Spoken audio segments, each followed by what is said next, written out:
Grabatzen ari garen unean arratsaldeko 3:27 minutu igaro diren honetan, gaur hasiko den binakako txapelketa nagusiko ligaxkako bosgarren jardunaldiaren atarikoa eta pronostikoak egingo ditugu. Lehenik eta behin errepasa ezagun sailkapena nola dagoen, Ezkurdia eta Errezusta dira sailkapenaren buruan 4-lau irabazita, 3 garaipen dituzte hurren ez hurren Lasok eta Iztuetak, Elordik eta Zabaletak eta Artolak eta Mari Ezkurrenak, 2 garaipenekin dira Jaka eta Imaz, bakarrarekin Altuna eta Aranguren, eta oraindik punturi bildu gabe dira Peio Etxeberria, Martija eta Peña eta Albizu. Jardunaldia gaur Durangoko Ezkurdi pilotalekuan hasiko da.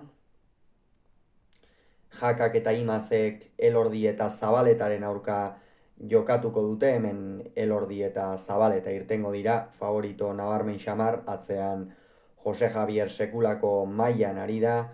Ia da aurrekoan Oiartzunen partida oso ona atera zutela bai Jakak eta bai Imazek, eta horrek noski morala igoko zien, ez, orain artean lehen partidan beno, batez ere Ander Imaz atzeko kuadroetan ongi ibili zen eta Eri Jaka amaitzerako garaian eta ongi, baina gero beste bi partidetan euren enpresakideen aurka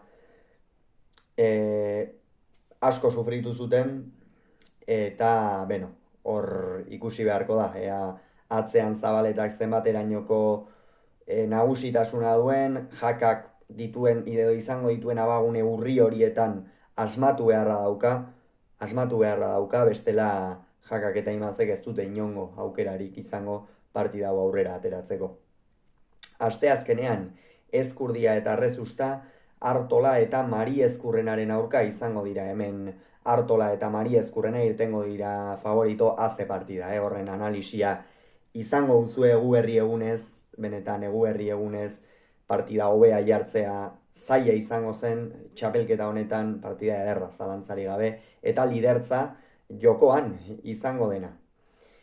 Hemen esan dugu Artola eta Mari Ezkurrena favorito, Mari Ezkurrena kolpez luzeagoa da, baina Errezusta baino probabilitate handiagoa dauka Jonek atzeko kuadroetan nagusitzeko, eta horrek gero Iñakiri aurrean abaguneak ekarriko dizkio, baina Joseba jokoan dago eta harrapatzen duen txikienarekin ere min egiten du, eta hori oso esanguratsua izan daiteke Ezkurdia eta Errezustaren aukerentzat. Gainera Beñatek aurrean dituen pilotak eta asko nahasten ditu, eta horrekin ere jokatu dezakete gorriek, partida irekia da, baina Artola eta Mari Ezkurrenaren aldeko tendentziarekin.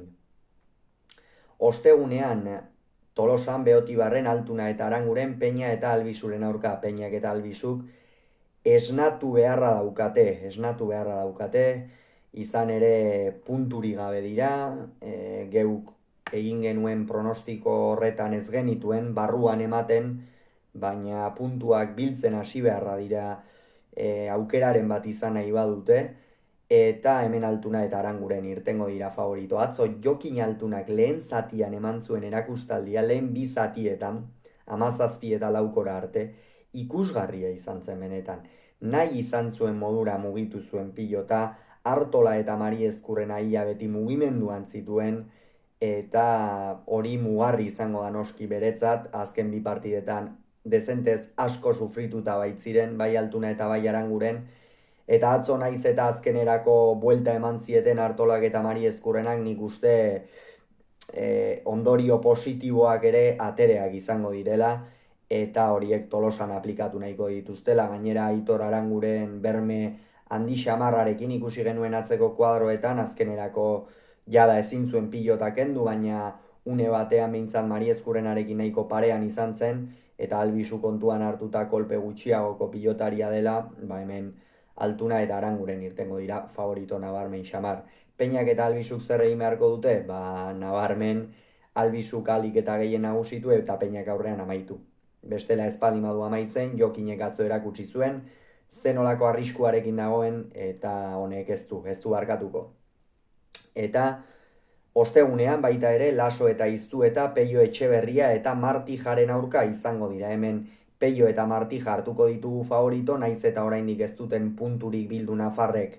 Iruditzen zait pixkanaka maila igotzen ari direla, aurrekoan ere Jaka eta Imazen aurka ia hortxe harrapatu zituzten, horrek esan nahi du bikote lehiakor bat osatzen ere ari direla, eta Laso eta Iztuetak berriz aurrekoan, larri galdu zuten, favorito direnetako batzuen aurka, Elordi eta Zabaletaren aurka, eta Unai sekulako joko boladan dago, Martxel ere atzean oso maila ona emanaz, baina hemen Peio Etxeberria eta Martijaren aldeko autua egingo dut, hauek partida gorra proposatzen dituzte, eta ikusiko du Martxel partida gor horretan nola moldatzen den. Hauxe beraz esan beharrekoa, hurrengoan gehiago izango duzue, bitartean on izan, agur.